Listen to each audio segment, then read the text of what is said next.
시사본부.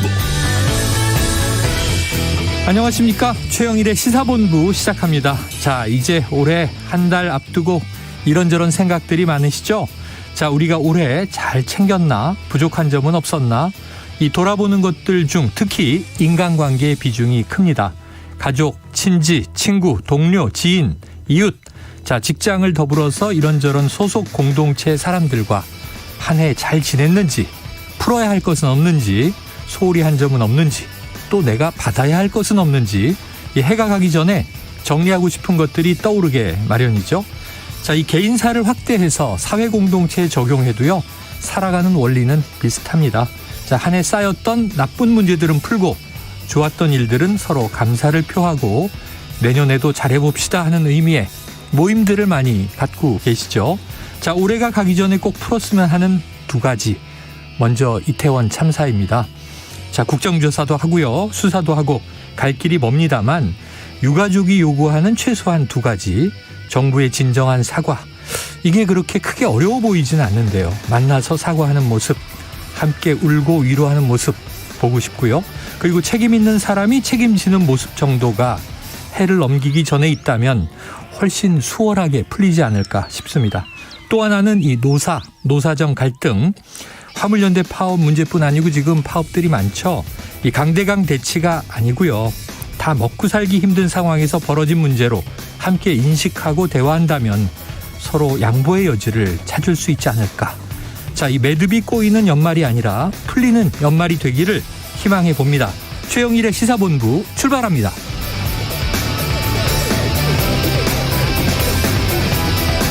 네, 1부에는요, 오늘의 핵심 뉴스를 한입에 정리해드리는 한입뉴스 기다리고 있고요.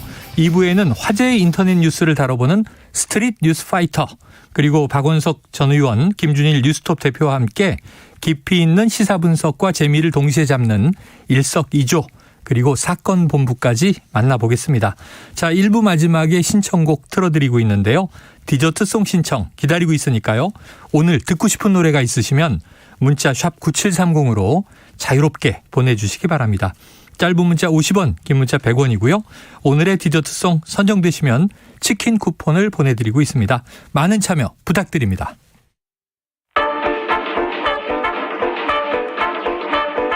최영일의 시사본부 한입뉴스. 네, 오늘의 핵심 뉴스를 한입에 정리해 보겠습니다. 한입뉴스 박정호 오마이뉴스 기자, 그리고 오늘은 이봉우 미디어인권연구소 뭉클연구원과 시작해 보겠습니다. 두 분 어서 오세요. 네, 안녕하십니까. 자, 화물연대가요, 이 안전운임제 일몰제 폐지 그리고 품목 확대를 요구하면서 파업에 들어간 지 7일째, 딱 일주일이 됐습니다.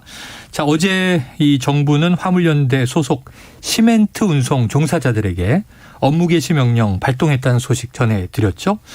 자, 현장 복귀가 지연될 경우 법정 제재 절차에 착수하겠다. 이게 오늘 밝힌 정부 입장입니까? 네, 그렇습니다. 이상민 행정안전부 장관이 오늘 오전에 중앙재난안전대책본부 회의를 주재했어요. 네. 이 모두 발언에서 시멘트 분야 운송사업자와 운수 종사자가 정당한 이유 없이 업무에 복귀하지 않으면 법에서 정한 제재 절차에 들어가겠다라고 다시 한번 경고를 했고요. 이 화물연대를 향해서 이 복합 위기에 직면해 있는 국가 경제 또 민생의 엄중함을 고려해 조속히 업무에 복귀해달라 이렇게 촉구를 했습니다. 네. 그리고 또 한 가지가 또 나왔던 부분이 불법 행위에 대해서는 무관용의 원칙, 그러니까 화물차량 손괴나 주정차 위반 같은 그런 부분에 대해서는 네. 엄정 대응하겠다라고 얘기를 했고 지금 업무 개시 명령 대상자가 2,500명이라고 지금 알려져 있는데요. 네네. 이게 업무 개시 명령 받고도 복귀하지 않으면 자격정지부터 뭐 상면 이하의 징역 또 3천만 원 이하 벌금형을 네네. 받을 수가 있어요. 네. 이런 얘기를 하고 있고 또 시멘트 업계에서도 오늘 내놓은 입장이 하루 매출 손실이 지금 180억에 달한다. 이런 또 얘기를 하고 있습니다. 네.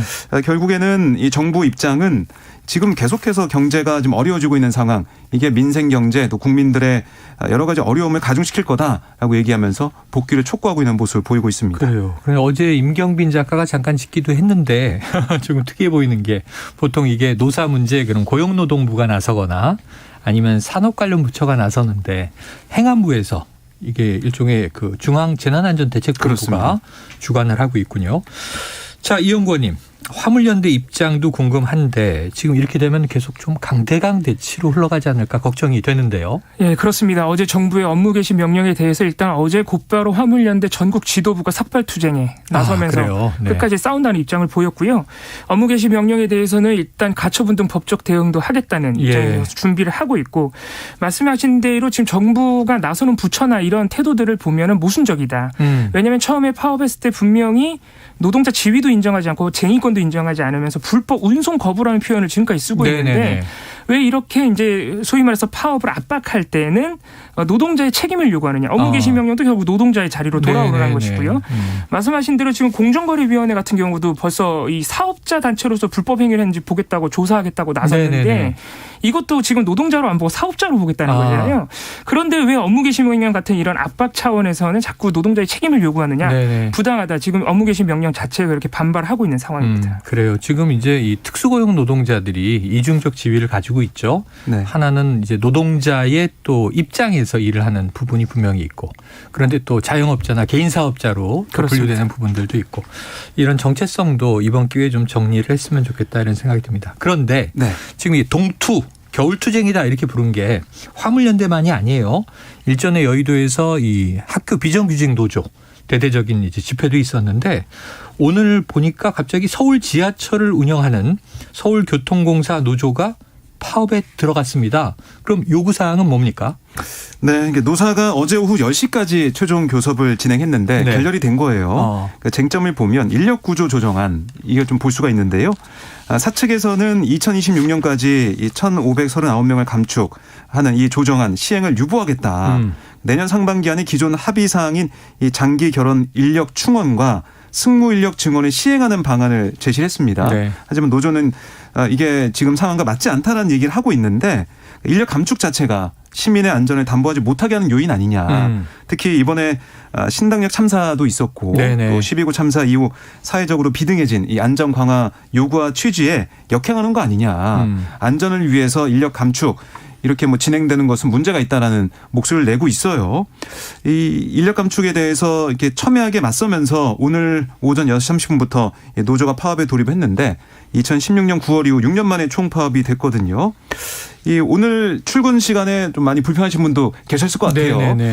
지금 서울교통공사의 얘기를 들어보면 우선은 이 출근 시간대에는 큰 불편은 없었다라는 얘기를 하고 있지만 출근 시간대가 오전 7시부터 9시 이때는 집중적으로 대체 인력이 투입이 됐지만 그 이후에 또 퇴근 시간도 마찬가지입니다.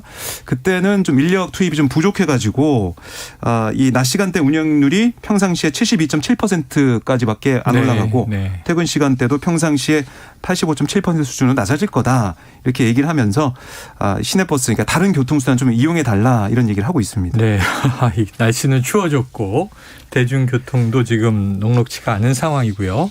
요구 조건을 보면 조금 주목되는 부분들이 안전을 담보하기 위해서 인력을 감축하지 말고 늘려달라. 근데 최근에 보면 이제 이 철도 노동자 작업 중에 사망하는 사건이 올해 여러 차례 있었고 탈선도 있었고 또 철도 운행 지연도 있었단 말이죠. 노조의 이 요구가 좀 이제 합리적인 것인가 노사가 좀 머리를 맞대고 안전을 위한 해법을 찾으셨으면 좋겠습니다. 자, 이봉우 연구원님. 지금 여러 가지 노동 이슈들이 연말에 터져나오고 있어요. 그럼 이런 파업 관련 언론 보도들이 전반적으로 어떻게 분석되고 있습니까? 네, 방금 박정우 기자님께서 말씀해 주신 파업의 배경. 그러니까 노동자들이 파업에 나선 이유를 좀 보도를 많이 해주면 좋은데 균형을 좀 맞춰주면 좋을 텐데 그런 쪽보다는 이 파업으로 인한 피해, 경제 위기, 우려, 차질 이런 쪽으로만 그렇습니다. 이런 키워드로만 보도가 되고 있어서요.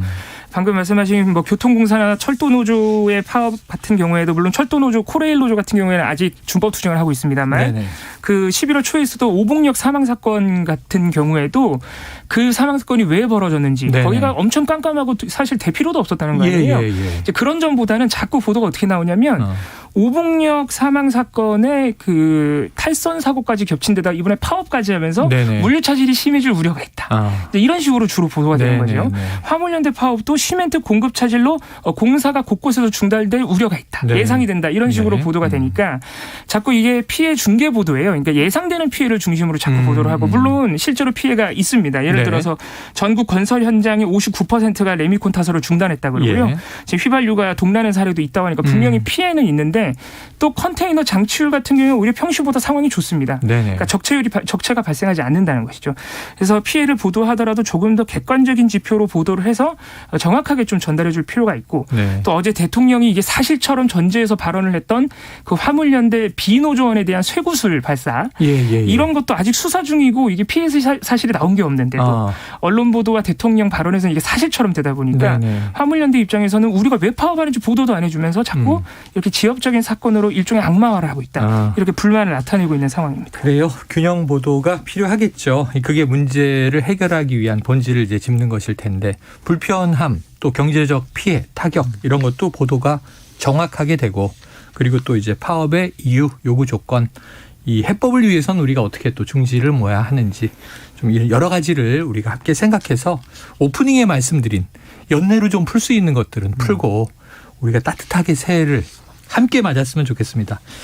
자, 이 민주당이 이상민 행안부 장관에 대해서 이 해임 건의를 발의한다 이렇게까지 엊그제부터 얘기가 됐어요. 네. 그런데 해임 건의를 할 것인지 탄핵 소추를 추진할 것인지 조금 주춤하고 고민하는 이제 뉘앙스예요. 네. 방침이 나왔습니까? 아직 정확한 방침은 안 나왔습니다. 아, 그래요? 오후 2시에 박홍근 민주당 원내대표가 기자간담회를 하거든요. 네. 아마 거기서 방침이 나올 것 같아요. 예. 계속해서 고심을 하고 있는 상황이고 어제 전해드린 것은 그러니까 어제 이제 오후에 의원총회에서 당론을 결정되면 해임 건의를 오늘 발의하고 내일 본회의에 보고하고 12월 2일에 표결할 거다. 네네. 이런 프로세스를 좀 말씀드렸는데 어제 의원총회에서 좀 이론이 제기가 됐습니다. 네. 해임 건의 할 필요가 있겠느냐 이런 거예요. 그러니까 박진 외교부 장관 때도 해임 건의했지만은 네네. 결국 뭐 그냥 유야무야 거부를 한다 이런 명시적인 얘기도 없이 그냥 거부권 행사 네네. 자체가 돼버린 셈이 됐죠. 이번에도 대통령실에서 이상민 장관 해임 건의안 뭐 하더라도 우리는 거부한다. 뭐 그거는 바로 보도가 나왔죠. 그렇습니다. 네. 바로 그 입장이 나오면서 이게 실효성이 있느냐라는 얘기가 민주당 의원총회에서 제기가 됐고 네. 이럴 바엔 탄핵 소추로 바로 하는 게 낫다. 네네. 그게 맞는 게 아니냐 아. 이런 얘기도 나오고 있어요. 그러니까 이게 더 현실적인 이유가 있는 게 지금 일정상 본회의가 내일하고 내일 모레 두 번 잡혀 있습니다. 정기국회 동안. 네. 그런데 해임 건의안을 하고 뭐 그게 받아들이지 않으면 탄핵 소추한다 이렇게 되면 본회의 일정을 다시 잡아야 돼요. 네네. 뭐 당연히 국민의힘에서는 일정 잡겠다라고 하면 안 잡아줄 거고 예. 여야 합의가 안 될 거고 예. 이런 일정 부분도 있고 그렇다면 해임 건의를 할 것이냐 탄핵 소추할 것이냐 둘 중에 선택해야 되는 게 아니냐. 이번 주에. 그렇습니다. 우선 뭘 먼저 할지 선택을 해야 된다는 게 네네. 지금 민주당 내부에서 나온 얘기거든요. 네. 거기에 대해서 이제 지도부가 어떤 결심을 하고 결정할지는 봐야 될 것 같은데 일단은 의총에서 결정된 것은 원내 지도부의 이 전략에 대해 이름을 했습니다. 그래서 박홍근 원내대표의 입을 주목할 수밖에 없는 상황이고 해임 건의 같은 경우는 발의만 되면은 처리가 되는 것은 뭐 이건 예정된 수순이니까 과반 이상 의석수를 가지고 민주당의 입장에서는 네. 그건 뭐 어렵지 않은데 탄핵 소추하게 된다면 어떤 뭐 이 법률 위반, 헌법 위반을 또 이유를 가져올 것이냐 네. 이런 또 현실적인 여러 가지 걱정거리도 있다고 네. 하더라고요. 그래서 오늘 오후에 박홍근 원내대표 입을 좀 주목을 해봐야 될 것으로 보입니다. 네, 박 기자님 얘기를 듣는 저는 참 답답합니다. 실효성이 없다는 얘기는 애초에 다 했잖아요. 건의안일 뿐이다. 대통령실은 거부할 것이 거의 확실시된다. 근데 계속 추진한다고 얘기하다가 결정 이렇게 속보가 나오더니 네. 그다음에 이게 실효성이 없어서 이제 좀 탄핵 소추로 바꿔야 될 것 같습니다.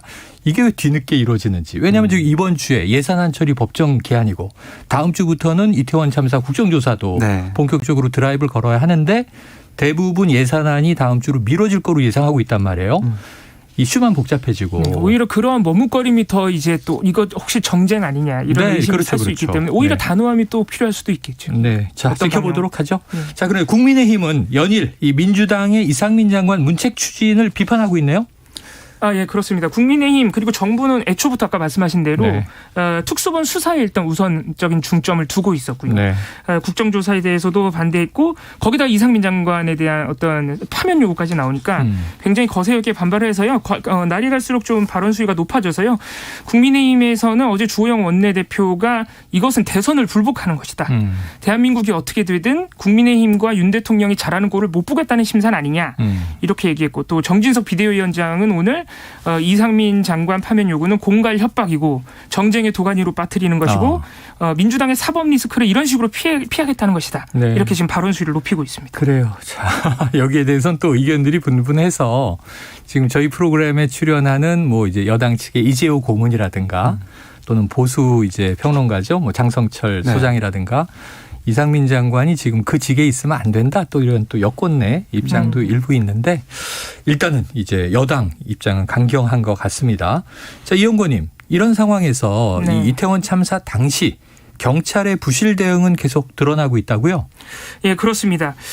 이 이태원 참사 당일날 사실 참사가 발생하기 1시간 전부터 이미 대형 사고의 어떤 신호가 굉장히 많았고 네. 신고 자체는 이미 오후 6시부터 있었다는 맞습니다. 사실도 이미 네. 다 드러난 상황인데 대형 사고의 그 가능성 인지하면서도 질서 관련 근무를 해달라는 단순한 지시만 내려갔다. 이런 상황도 나오고 있고요. 또 참사 발생 1시간 전까지 경찰이 인파가 빠져나올 공간을 마련하기보다는 네. 차도를 마련하기 위해서 오히려 인파를 도로 쪽으로 올려라. 심지어는 순찰차로 인파들을 막아라. 아이고. 차도로 못 내려오게. 네네네. 이런 지시가 참사 발생 1시간 전까지 이어지다가 참사 발생 이후 1시간이 지나서야 인파를 차도로 빼라는 지시가 왔다는 거예요. 네네네. 그러니까 이런 점들이 지금 특수본 수사가 진행될수록 계속 드러나고 있어서 추후 어떤 책임이 더 나오는지 봐야겠습니다. 야, 이게 좀 일을 거꾸로 한 것 아닌가 하는 좀 네. 걱정스러운 또 대목들이 뒤늦게 나오고 있습니다. 이임재 전 용산경찰서장의 이 무전 내용이 공개가 됐는데요. 국회 증언과 다른 정황이 확인됐다. 박 기자님 이건 어떤 내용입니까? 네, 그러니까 지금 보면은 이임재 전 서장이 지난 16일 국회 행안위 전체회의 현안 질의에 증인으로 나와서 어떤 얘기를 했냐면 그러니까 참사 당일 그날 네. 밤에 이천 참사와 관련해서 단 한 건의 보고도 받지 못했다. 참사 상황을 알게 된 시점은 오후 11시쯤이다라고 답변을 했어요. 네네네. 그런데 지금 112 무전 기록이 이제 공개된 내용을 좀 보면 이 전 서장이 오후 10시 35분에 처음으로 이제 무전망에 등장을 합니다. 네네. 그다음에 1분 뒤에 6시 36분에 이태원 쪽으로 동원 가는 가용 경력 형사 1팀부터 여타 교통경찰관까지 전부 보내라 라고 지시를 해요. 네네. 이렇게 다 전부 보내라고 지시한 이유가 뭐냐. 이 상황을 인지를 하고 있었던 거 아니냐. 네네. 그래서 인지를 하고 있는 시각을 허위로 진술했던 거 아니냐라는 그런 지적이 나오고 있는 상황이고요. 특수본에서도 이 전 서장이 당일 오후 11시 이전에 참사 상황을 인식할 수 있었다고 본다. 네. 이렇게 또 얘기를 하고 있거든요. 아마 이 부분이 쟁점이 된 걸로 보이고 돌이켜보면은 우리가 CCTV 영상을 보면 네. 10시 55분이 넘어서 뒷짐진 장면. 모습. 네네. 그러니까 그 뒷짐지고 산책하듯이 걷고 있는 이 모습, 그 당시 그런 모습을 보였을 때도 이 상황을 인지하고 있었던 거 아니냐. 네. 이런 얘기가 나올 수밖에 없는 겁니다. 지금. 그래요. 알겠습니다. 자, 어제 이 이태원 참사 희생자 유가족들이 협의회 구성에 나섰다. 이렇게 이제 전해드린 바가 있는데 지금 행정안전부가요, 이 유족을 지원하는 태스크포스를 운영한다. 이렇게 결정한 겁니까? 네, 그렇습니다. 이제 유족들이 점점 더 많이 모이고 협의회 구성 얘기까지 나오니까 정부에서도 좀 가만히 있을 수는 없는 것으로 보입니다. 네. 오늘 이상민 장관이 중앙재난안전대책본부 회의 모두 발언에서요. 정부는 유가족들에 대한 위로와 지원에 소홀함이 없도록 더욱 세심히 살피고자 한다.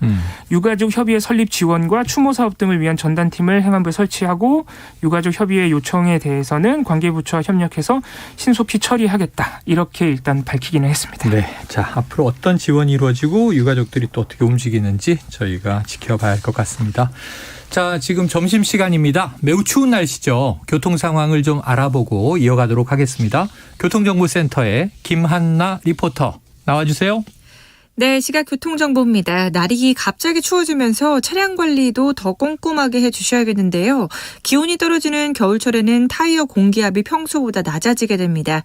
따라서 10% 정도 더 충전을 하시는 게 좋겠고요. 혹시 모를 사고 예방을 위해서 미리 타이어 상태 꼭 확인해 주시고 출발해 주시기 바랍니다. 지금 경부고속도로 서울 쪽으로는 오산 부근 1, 2차로에서 사고를 처리하고 있습니다. 부근으로 정체 심하고요. 이후로 달래내에서 반포까지 8km 4km 밀립니다. 반대 부산 쪽으로는 오산 부근 2차로에서 사고가 나서 1km가량 여파받고 있고요. 평택 제천고속도로 제천 쪽으로는 안진터널 부근 1차로에서 사고가 났습니다. 남한성 나들목부터 북진천 나들목까지 9km 정체됩니다. 논산 천안고속도로 논산 쪽으로는 남천안 나들목 1차로에서 사고를 처리하고 있어서 주의 운전하셔야겠습니다. 사고 소식이 많은 만큼 더욱더 주의해서 운행하시기 바랍니다. KBS 교통정보센터에서 김한나였습니다.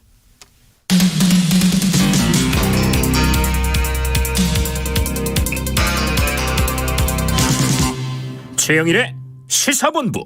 네, 상당히 오랜 기간 이 여야가 정치적 영향력을 행사한다 이런 지적을 이제 받아왔던 내용이 있습니다. 바로 이 공영방송 지배구조 이야기인데요. 자, 개선을 위한 법안이 소위를 통과했다. 박 기자님, 어떤 내용입니까? 네, 어제 이제 정필모 민주당 의원이 대표 발의한 방송법 개정안, 이게 과학기술정보방송통신이 이 소위를 통과했어요. 근데 이제 국민의힘에서는 반발하면서 퇴장하면서 민주당 단독 처리가 됐는데 결국 뭐 핵심은 공영방송이 그동안 좀 뭐 이사진 구성이나 아니면 뭐 MBC 같은 경우는 박문진의 구성 이걸 좀 보면 이 여야가 KBS 이사진 같은 경우는 7대4 그리고 박문진 같은 경우는 6대3 그러니까 여당 쪽에 이제 많은 인원이 이제 배치가 된 거죠. 그렇기 때문에 이게 이 정권이 정권이 어느 정파로 넘어가냐에 따라서 공영방송이 영향을 받아왔던 게 아니냐 이런 지적이 이거는 예전부터 있었죠. 늘 있어 왔습니다. 그래서 민주당 입장에서는 이 고리를 이번에 끊어야 된다라는 얘기를 하면서 이렇게 방송법 개정안을 소위에선 처리를 했는데 문제는 이게 이제 국민의힘의 어떤 지지나 뭐 합의나 이런 게 좀 없이 통과가 되다 보니까 앞으로 이게 제대로 논의가 돼서 통과될 것이냐. 왜냐하면은 이게 전체 회의도 있고 법사위도 있고 본회의까지 쭉 올라가게 되는데 제일 큰 뭐 난관은 법사위가 아니겠느냐.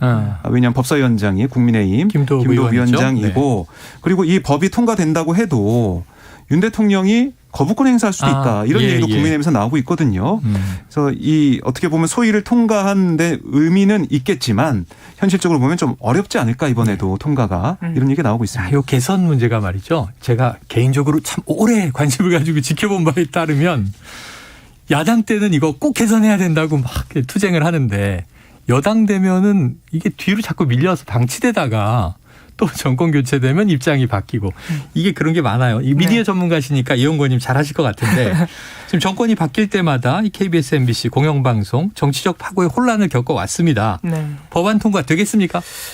지금 박정우 기자님 말씀하신 대로 이번에도 어려울 것 같습니다. 일단 그래요? 법사위부터가 이제 난관이고 사실 국민의힘이 이미 대통령 거부권을 우리가 제한하겠다고 공언까지 해놓은 상태이기 때문에 끝까지 어떻게 해서든 막겠다는 논리인데요. 사실 국민의힘에서 이 법안을 반대하는 이유는 첫 번째는 아까 말씀하신 대로 민주당이 여당일 때 왜 안 했느냐. 요게 하나 있고요. 두 번째는 지금 민주당이 제출한 법안이 그러니까 소위를 통과한 법안이 그 이사회 구성을 21명으로 대폭 늘려서 방송 관련 기자 PD, 뭐 기술인 이런 직능 당체도 넣고 시청자위원회도 넣고 또 미디어 학회도 넣고 이렇게 다양하게 시민 사회 풀로 이사진을 채우자 이런 제안인데 국민의힘에서는 지금 뭐 학회뿐만 아니고 직능 당체 시청자위원회가 지금 다 친민주당이다. 친노조다. 그렇기 때문에 그렇게 바꿔도 어차피 친민주당이다. 지금 이런 식으로 반대를 하고 있는 것이거든요. 지금 야당 민주당에서는 우리가 여당일 때도 추진했는데 국민의힘이 협조를 안 했다. 이게 똑같은 논리로 반박을 하면서 또 하나 그 다 친민주당이라는 반박에 대해서는 그런 식으로 따지면은 거의 전 국민을 이제 사상 검증이라도 해야 되는 것이냐. 직능단체나 시청자위원회까지 그렇게 정파적으로 보는 데에는 무리가 있다. 이렇게 지금 반발을 하고 있습니다. 많이 듣던 이 격돌이 또 재현되고 있는 것 같습니다. 조금 더 대승적 차원에서 여야가 모두 정파적 입장을 좀 내려놓고요. 공영방송의 미래를 위한 논의를 시작해 주셨으면 합니다. 자, 내년도 예산안을 심사하는 국회 예산결산특별위원회 활동이 오늘 종료되는 것인데요. 그러니까 뭐 내일과 모레 이게 법안 통과가 돼야 되는데 대부분의 전문가들이 이 자리에 나오신 분들은 이번 주 어렵다. 한 12월 9일을 자꾸 날짜를 딱 이렇게 찝으시더라고요. 지금 분위기 어떻습니까?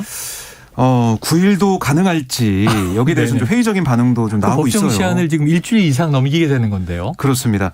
그러니까 지금 보면 오늘이 원래는 예산안 심사는 이 국회 예결특위 활동, 예산 소위 심사가 좀 마무리되는 네. 그런 시점이고 또 이 예결이 이 통과도 뭐 돼야 되는 그런 상황이라고 보시면 되겠는데 지난 10일부터 11일 경제부처 심사, 또 14일부터 15일 비경제부처 심사를 거친 다음에 지난 17일부터 예산 소위해서 예산 심사를 해왔는데 여야가 뭐 제대로 심사를 못 해왔어요. 네. 그러니까 그러니까 여당 쪽에서는 이재명 표 예산 그리고 야당 쪽에서는 윤석열 표 예산 이걸 놓고 사실상 극한으로 대치를 해왔거든요. 네네. 각 상임위에서도 예산안 심사가 제대로 안 됐고 결국 이제 오늘 중으로 합의점을 찾지 못하게 될 가능성이 큰 모습이고 이렇게 예산 소위의 증액감액 심사를 마치지 못하면서 법정활동 시일이 예결위 활동 시일이 종료가 되면 네. 결국에는 이게 또 예결위 간사 등 이제 소수 인원만 참여하는 협의체 그리고 뭐 소소위라고 불리는 그렇죠. 여야 이제 소소위가 열리게 되죠. 원내대표가 들어가서 뭐 함께 논의하는 소수 인원만 참여하는 그런 소위를 통해서도 소소위를 통해서 증감액 심사를 마무리할 것 같아요. 뭐 이게 뭐 그동안 예년에도 이런 적이 있었는데 이게 올해도 12월 2일 그 시한을 좀 많이 생각하면서 12월 2일에 예산이 통과된 다음에 이태원 참사 국정조사도 있을 거니까 그렇죠. 지키자 얘기를 여야 양쪽에서 좀 해왔지만 결국에는 지키지 못하는 상황이 됐고 어제 보면 민주당 박홍근 원내대표가 김진표 국회의장과 국민의힘 주호영 원내대표에게 예산안 심사 기일 연장을 검토해달라 이런 입장도 네네. 전달을 했습니다. 예산안 심사 기일이 연장돼서 12월 2일에는 뭐 통과가 안 되더라도 12월 9일까지 간다는 건데 지금 이 국정조사를 놓고도 지금 이상민 장관 이 문책 이걸 어떻게 할 거냐 여기에 대해서 얘기가 나오고 있는 거고 그걸 민주당이 실행이 들어가면 국민의힘에서는 국정조사 보이콧 얘기를 할 수밖에 없거든요. 그러면 예산안은 이것도 뭐 뒤로 밀리는 게 아니냐 네. 얘기가 나오고 있습니다. 자, 국민들의 업무 개시 명령이 여기 필요합니다. 여기 업무를 좀 제대로 해 주십시오. 시간 지켜서. 법 만드는 곳에서 법정 시간 안 지키면은 민망하지 않으신가요? 자, 그래서 또 이런 얘기가 있었어요. 어제 이재명 민주당 대표는 야당 단독으로 예산안 처리하겠다 이런 가능성을 언급하기도 했는데 뭐 그렇습니다. 계속 그냥 막싸움으로 가는 겁니까? 그렇습니다. 이재명 대표는 사실 오늘도 비슷한 입장을 밝혔기 때문에 민주당도 물러서지는 않는 국면인 것 같습니다. 네. 이재명 대표는 정부 동의가 필요한 증액 부분들 네. 이런 부분들은 일단 안 하고 국회가 할 수 있는 감액만 해서라도 민주당 단독으로 처리시킬 수도 있다. 네네. 이런 입장을 지금 오늘도 유지를 한 상태이고요. 하지만 민주당 내부에서도 그렇게 하는 것이 감액 예산안만으로 통과를 시키는 것이 과연 적절하고 또 가능하냐 네네. 이런 부분에 부담이 있기 때문에 아직 기한이 그래도 끝나지 않은 상황 앞으로의 여야 논의를 조금 더 지켜봐야 될 것 같습니다. 알겠습니다. 지켜보죠. 다음 이슈를 한번 보겠습니다. 자, 교육부의 2022 개정 교육과정에 대한 이제 행정예고 기한이 이달 29일 그러니까 어제까지였습니다. 어제로 지나갔는데요. 전국 역사 교사 모임 소속의 교사 1,191명입니다. 자, 교육부는 역사과 교육과정에 대한 일방적 수정을 중단하라. 이런 이제 실명 선언문을 발표했는데 박 기자님 이 내용은 어떻게 된 거예요? 그러니까 지금 보면은 이 역사과 교육과정에 대한 수정, 그러니까 이게 들어가다 보니까 네네. 이 자유민주주의라는 그 단어가 이제 들어가면서 이게 과연 우리 교육에 이 네. 단어가 뭐 들어가고 말고가 중요한 부분이 되겠느냐라는 네네네. 지적부터 이 역사 교과서라는 게 사실은 이게 우리 이제 국민들에게 중요한 교육 과정 중에 하나잖아요, 학생들에게. 예. 근데 자유민주주의라는 그 단어를 넣음으로써 오히려 역사 교육을 하는데 마이너스가 되고 또 좀 편향적인 생각을 할 수밖에 없는 게 아니냐. 이런 지적이 계속 나왔던 거고요. 네. 결국에는 이 실명 선언문까지 발표하면서 이렇게 교육부가 지금 교과 과정을 수정해서 안 된다는 얘기를 하는 거예요. 네네. 하지만은 여기에 대해서 이게 교육부에서는 좀 움직일 생각이 없어 보이는 상황이기 때문에 네. 실명 선언문 또 반발이 나오곤 있지만 결과를 좀 바꾸기에는 어려운 상황이다 이렇게 볼 수가 있겠습니다. 요 비슷한 이야기가 이제 수능 전에 교육부 문답에서도 얼핏 등장했었던 네. 것 같은데 자유민주주의라고 하는 단어를 이제 역사 교과서에 넣을 것인가. 네. 이게 쟁점인 것 같아요. 송도한 국가인권위원회 위원장 우리 사회의 인권 담론을 후퇴시키는 것이다. 이렇게 이제 우려를 표했고 교육부는 또 반박하는 입장문도 냈다는데 어떤 찬반론이 있는 거예요? 그렇습니다. 송도한 국가위원회 위원장 같은 경우에는 그 자유민주주의 표현으로 이미 다 거의 대부분의 표현을 수정한 이번 2022 개정 교육과정의 그 내용뿐만이 아니고 그 교육과정 이번 개정 교육과정 안에서 성소수자라는 용어도 아예 빠졌고요. 네네. 제주 4.3 사건도 그 기준에서 빠졌고요. 학습 요소 그래요? 기준에서. 네네. 그리고 노동자라는 용어를 근로자로 다 바꾼 부분. 네네. 그리고 생태 전환 교육 요소도 아예 삭제가 됐습니다. 그래요? 그러니까 이런 부분들 총론적으로 봤을 때 인권 담론을 후퇴시키는 것이다라고 비판한 것이고 네. 역사 교사들은 아까 말씀하신 자유민주주의 용어를 넣는 데 있어서 교육부가 굉장히 일방적으로 했다. 연구진과 개정 추진위 위원들 의견을 다 무시했다는 입장이거든요. 네. 근데 이런 입장에 대해서 교육부도 어제 반박을 냈습니다.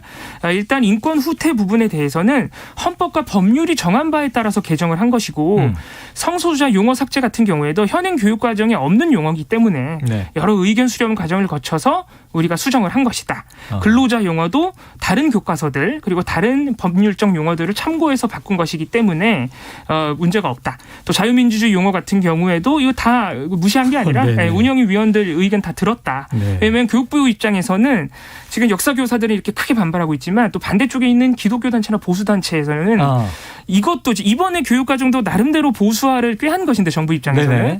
지금 보수단체 기독교 단체에서는 이것도 좌편향이고 이것도 그래요? 동성애 편향 교육이고 라고 굉장히 크게 반발하고 있거든요. 네네네. 교육부 입장에서는 굉장히 난처한 입장이기 때문에 가운데 껴있다고 할 수 있습니다. 참 극과 극이네요. 이게 참 표현이 통일되지 못하고 교과서에서조차 이런 논란이 계속된다. 물론 이제 또 다양성 측면에서는 다양한 뭐 사고와 관점이 또 함께 포용돼야 할 필요도 있겠죠.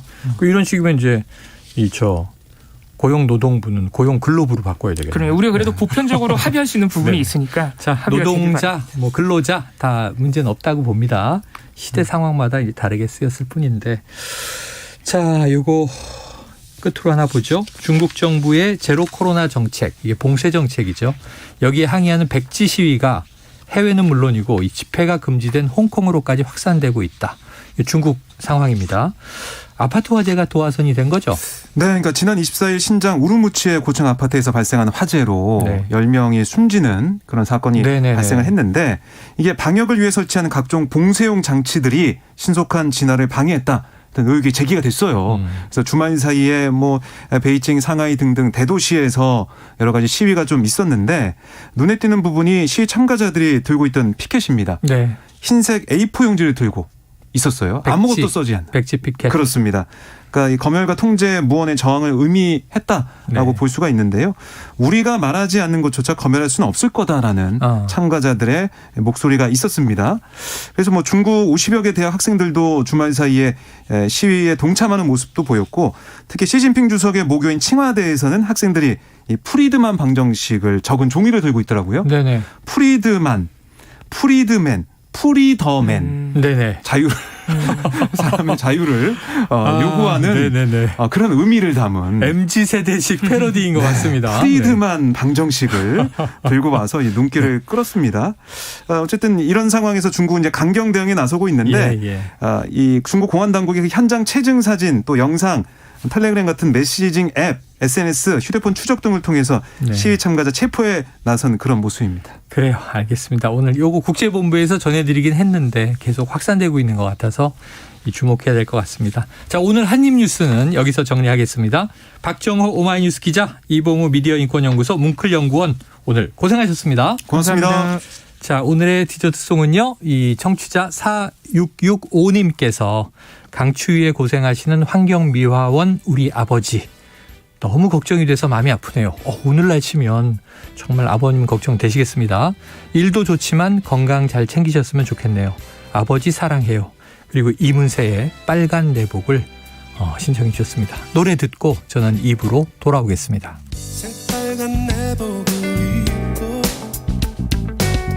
입 벌리며 잠든 예쁜 아이 낡은 양말 깃고 계신 엄마 창밖은 아직도 새하얀 겨울밤 한 손엔 누런 머그봉투 한 손엔 따뜻한 불빵 가득 한 잔 술로 행복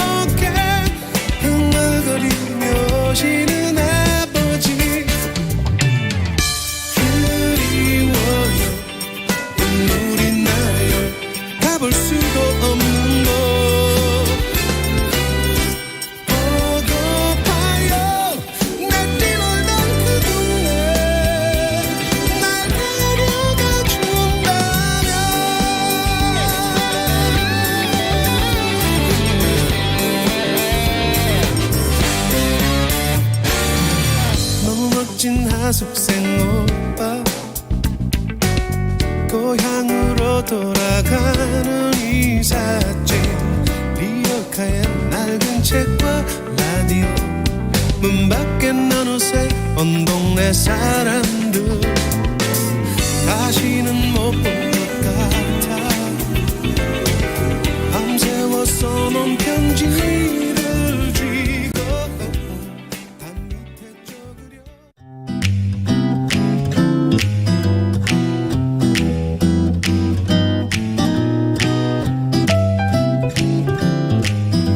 안녕하세요.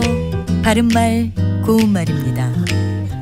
어려움에 처한 사람을 도와주고 싶은데 나 혼자는 도저히 안 돼서 제대로 도와주지 못한다면 너무나 안타깝죠. 하지만 혼자가 아니라 다른 사람들과 함께 여럿이 힘을 합한다면 불가능해 보이던 일도 가능해질 수 있습니다. 이와 관련된 한자 성어로 십시일반이 있습니다. 비교적 익숙한 단어죠. 이것은 열십, 숟가락시, 한일, 밥 반자로 이루어진 표현입니다. 이 말은 밥 10술이 한 그릇이 된다는 뜻으로 여러 사람이 조금씩 힘을 합하면 한 사람을 돕기 쉬움을 이르는 말입니다. 예를 들어 친구들이 십시일반으로 돈을 모아 친구의 수술비를 마련했습니다. 이렇게 말할 수 있겠죠.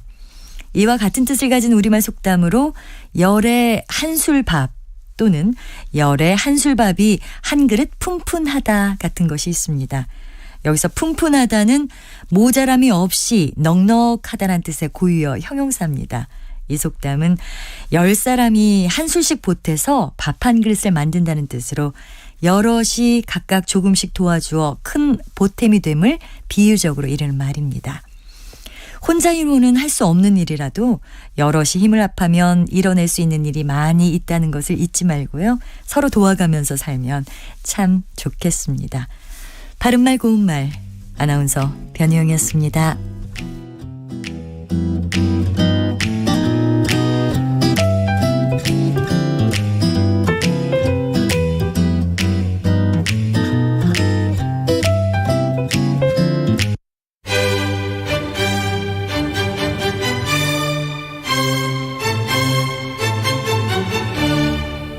여유로운 저녁 시간, 고품격 시사토론과 함께하세요.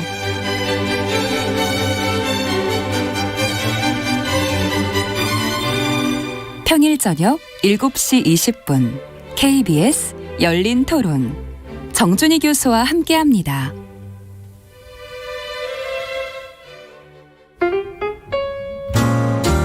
천고마비의 계절, 시사평론가 김성환과 함께 여러분의 지식도 살찌우세요.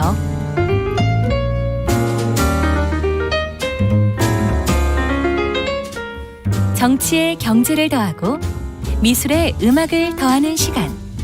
평일 밤 10시 5분 KBS 1라디오 김성환의 시사야.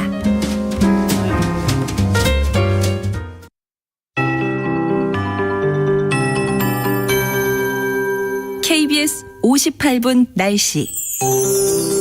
하루 사이에 기온이 15도 이상 뚝 떨어지면서 한낮인데도 영하권에 머물고 있는 곳이 많습니다. 지금 서울의 기온이 영하 3.9도, 대전 영하 0.3도, 대구는 영상 0.4도 등을 보이고 있는데요.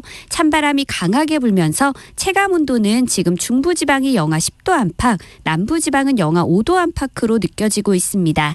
오늘 예상 낮 최고 기온은 서울이 영하 3도, 춘천과 대전 0도, 광주 1도, 부산 5도, 제주 7도 등에 머물겠습니다. 한겨울 강추위가 나타나고 있고 전국 대부분 지방에 한파특보가 발효 중이니까요. 옷차림을 따뜻하게 하시기 바랍니다. 내일 아침에는 오늘보다 기온이 더 떨어질 전망입니다. 철원이 영하 14도, 파주 영하 13도, 서울 영하 9도, 부산도 영하 2도까지 내려가겠고요. 내일 낮 기온은 오늘보다 조금 오를 것으로 예상됩니다. 추위 때문에 서해상에서 만들어지고 있는 눈구름의 영향으로 지금 충청 이남 서해안에는 눈이 오는 곳이 있습니다. 내일까지 전북 서부 지역과 제주도 산지에는 최고 7cm, 충남 서부와 전남 서부 지역에는 1에서 3cm 정도의 눈이 내리겠고요. 그 밖의 지역은 대체로 맑겠지만 대기가 많이 건조합니다. 지금 수도권과 동해안, 강원 산지와 경상도 해안에는 건조주의보도 내려졌으니까요. 불조심하시기 바랍니다. 현재 서울의 기온은 영하 3.9도입니다. 송소진입니다.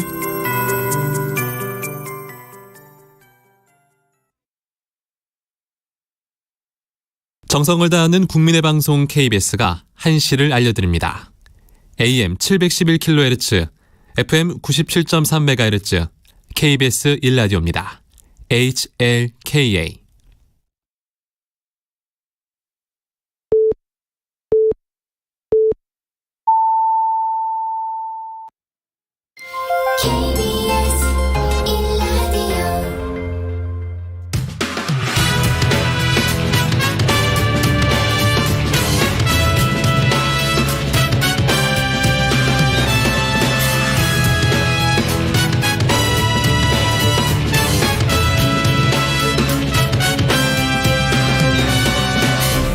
KBS 1라디오 최영일의 시사본부.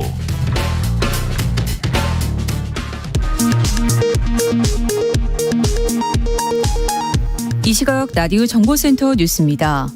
정부가 화물연대 파업에 대응해 사상 처음 발동한 업무 개시 명령을 집행하기 위해 화물차 기사 350명에 대한 명령서를 교부했습니다. 시멘트 화물 노동자들은 기본권을 침해하는 행위라며 강하게 반발하고 나섰습니다. 국토교통부와 화물연대는 오늘 오후 2시 파업 이후 두 번째 교섭을 진행할 예정입니다. 서울교통공사의 노조파업 여파로 코레일이 서울교통공사와 공동 운영하는 1호선, 3호선, 4호선의 전체 전동열차 운행도 조정됐습니다. 코레일은 출근 시간대에는 평소와 같이 운행하나 낮 시간대 등 평상 시간에는 운행률이 불가피하게 하향 조정됐다고 밝혔습니다. 지난달 산업 생산이 전월 대비 1.5% 감소해 2년 반 만에 가장 큰 폭으로 감소했습니다. 소비도 2달 연속 감소세를 이어간 가운데 투자는 정체되는 모습을 보였습니다.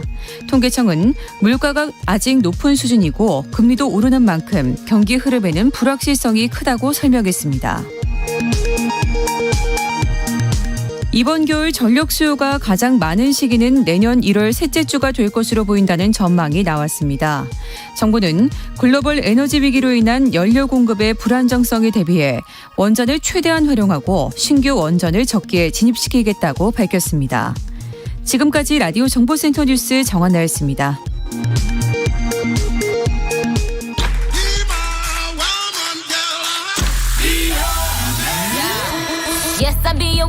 네, 인터넷에서 화제가 된 뉴스를 다뤄보는 스트릿 뉴스 파이터 시간입니다. 스픽스의 박영식 에디터 함께하겠습니다. 어서 오세요. 반갑습니다. 자, 첫 소식은 이 월드컵이 열리는 카타르로 가보려고 하는데요. 자, 밀려드는 손님에 카타르에 이분들이 초과 근무 중이다. 이분들이 어떤 분들입니까? 네, 사람은 아니고요. 바로 이분들은 낙타입니다. 낙타가요? 예, 낙타가 고생 중이라고 하는데 네네. 당연히 카타르는 월드컵 경기를 보러 온 축구 팬들 때문에 거의 100만 명이 넘는 축구 팬들이 방문을 했다고 하는데요. 애꿎은 낙타들이 초과 근무에 내몰리는 등 혹사를 당하고 있다는 외신 보도가 이어지고 있습니다. 초과 근무. 네, 현재 월드컵이 한창 중인 카타르에서는 대표적인 관광 상품인 낙타 체험이 불티나게 팔리고 있다고 하는데요. 네네. 축구 경기가 없을 때는 당연히 카타르 이곳저곳을 둘러보면서 관광을 하실 거기 때문에 그렇겠죠. 대표적인 관광 상품으로 낙타 체험을 하는 것인데요. 사막이 있기 때문에 이 카타르에서는 낙타 체험에 많은 관광객이 몰리고 있는 것입니다.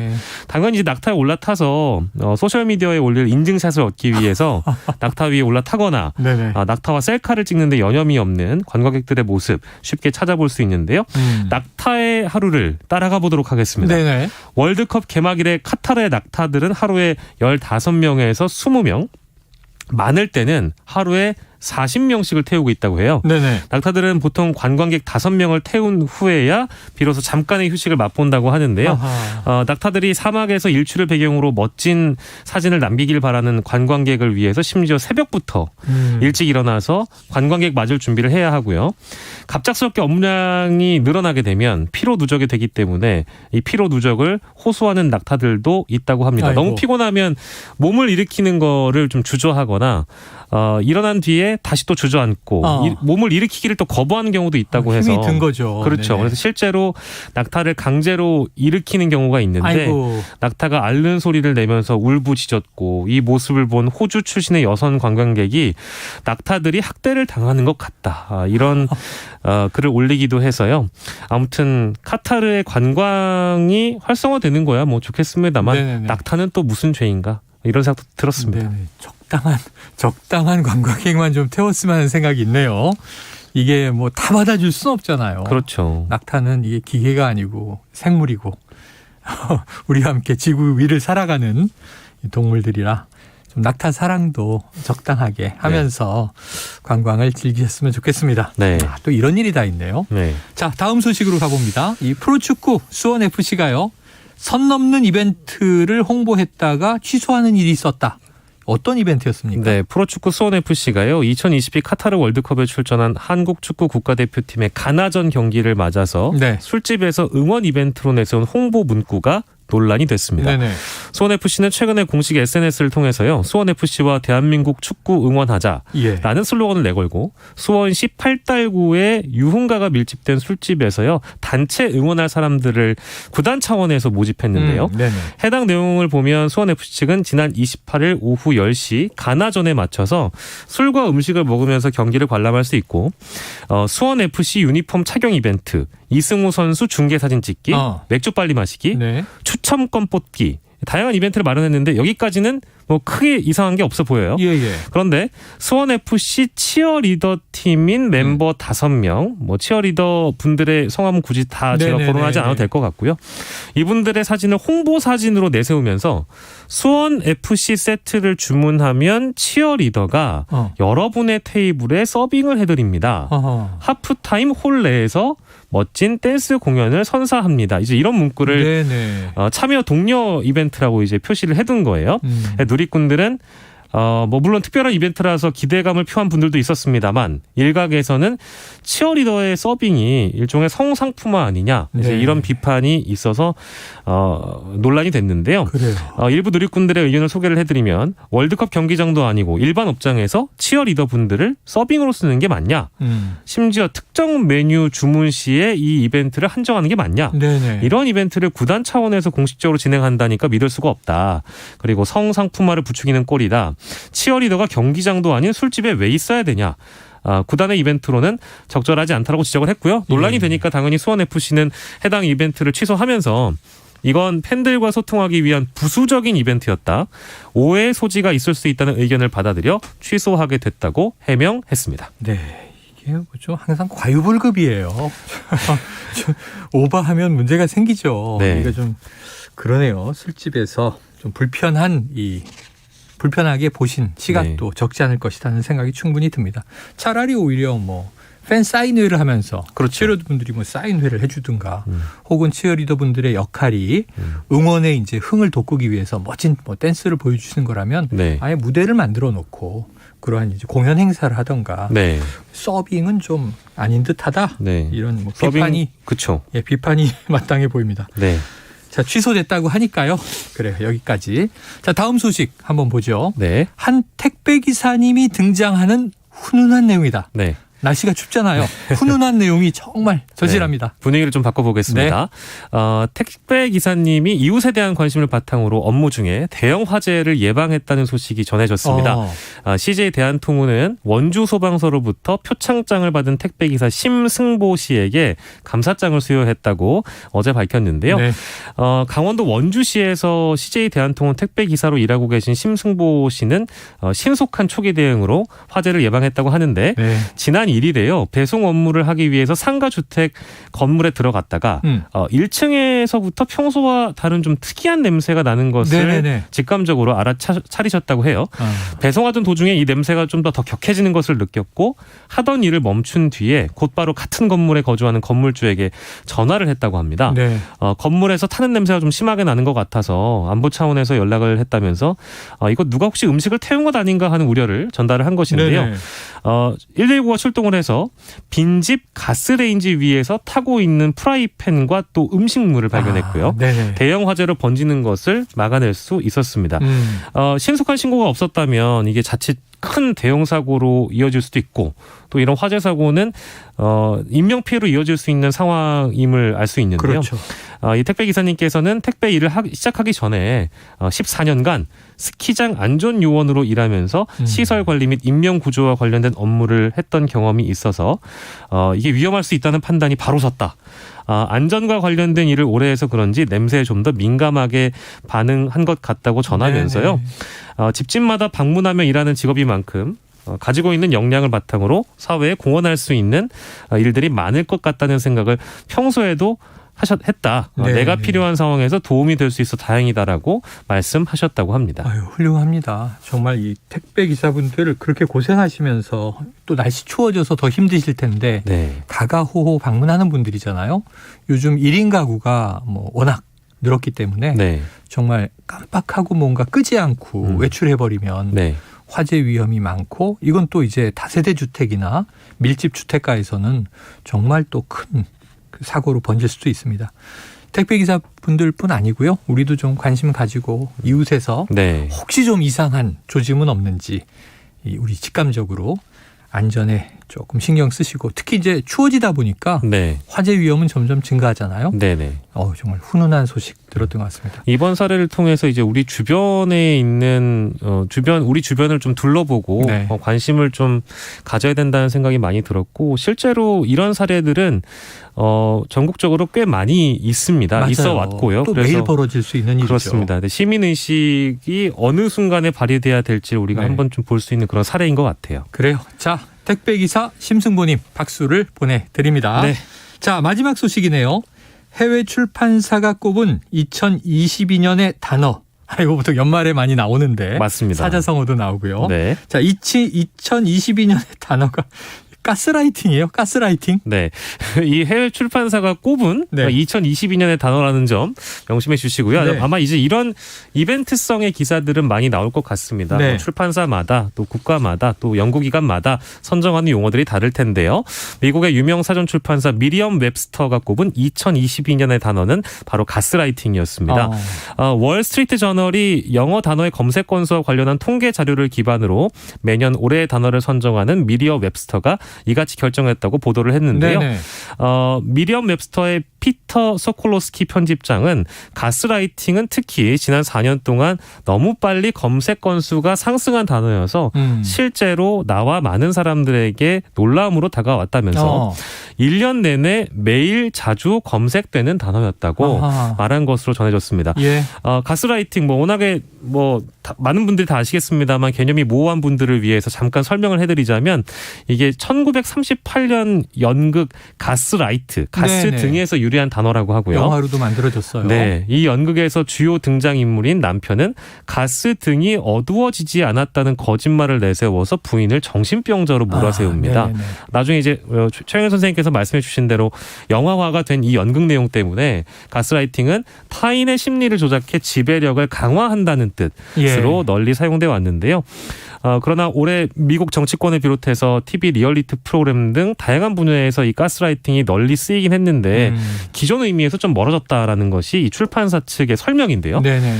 타인을 정신적으로 지배한다는 기존 의미에서 이익을 보기 위해 타인을 속이는 행위로 의미가 좀 더 넓어지고 확장됐다는 것입니다. 그래서 아까 말씀드린 그 에디터가 현재 쓰이는 가스라이팅의 의미에 대해서 거짓말을 멋지게 표현한 단어라고 규정하면서요. 기존 의미에서 미묘한 변화가 있지만 언어라는 것이 원래 그런 것이라면서 대중이 그런 식으로 사용하게 되면 그 단어가 새 생명력을 얻게 된다고 말했습니다. 예. 그러니까 이게 거짓말에 좀 확장된 의미로 가스라이팅이 지금 많이 쓰인다. 젊은 분들은 많이 쓰더라고요. 네, 맞습니다. 연인관계 이런 데서 상대가 나를 조종하려는 것 같아. 지배력을 행사하려는 것 같아. 그러면 좋지 않은 의미로 나 지금 가스라이팅 당하고 있나? 뭐 이런 얘기 하는데 박영식 에디터 저를 가스라이팅 하는 거 아니죠? 좋은 의미에서 나쁜 의미에서.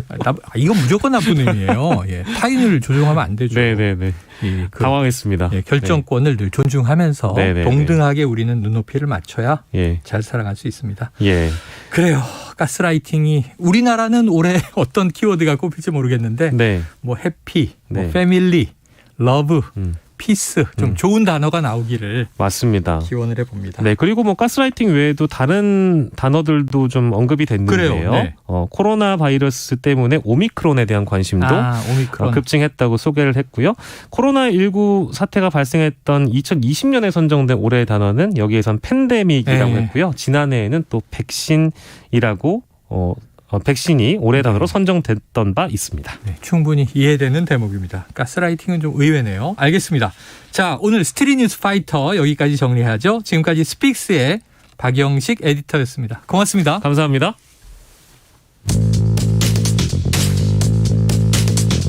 최영일의 시사본부는 여러분과 함께합니다. 짧은 문자 50원, 긴 문자 100원이 드는 샵 9730. 라디오 어플 콩과 유튜브는 무료로 참여하실 수 있습니다.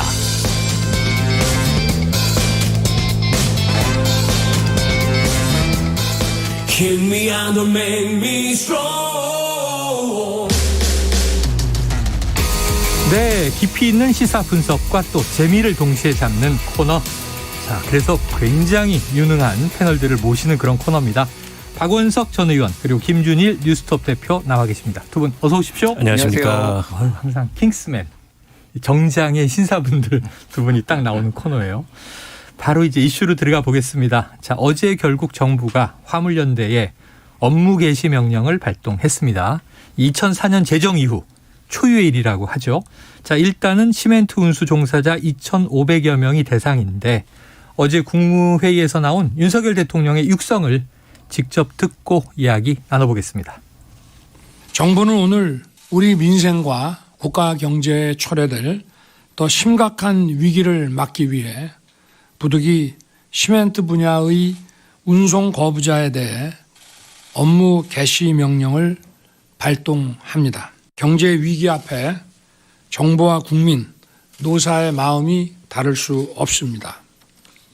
화물연대 여러분, 더 늦기 전에 각자의 위치로 복귀해 주십시오. 제 임기 중에 노사 법치주의를 확고하게 세울 것이며 불법과는 절대 타협하지 않을 것입니다. 그리고 불법행위 책임은 끝까지 엄정하게 물을 것입니다. 네, 자, 윤 대통령 또 마침 전날 공개된 로이터 통신과의 인터뷰에서는 한국의 강성노조는 정말 심각한 문제다 이렇게 지적한 바도 있고요. 국무회의에서 밝힌 입장과 유사해 보입니다. 노사 법치주의 원칙을 세워 리스크를 줄이겠다. 자, 박 의원님, 네. 이거 윤 대통령의 노동관으로 볼 수 있겠습니까? 그런 것 같고요. 네. 저런 노동관이 리스크인 것 같아요. 지금 화물연대의 운송 거부가 불법입니까? 네. 어떤 점에서 불법 파업이라고 얘기하는지 먼저 좀 저는 근거를 밝혀주셨으면 좋겠다는 네네. 말씀을 드리고요. 그동안에 그 화물연대에 대해서는 개별 운송 사업자다. 라고 하면서 그 노조성을 인정하지 않았어요. 네네.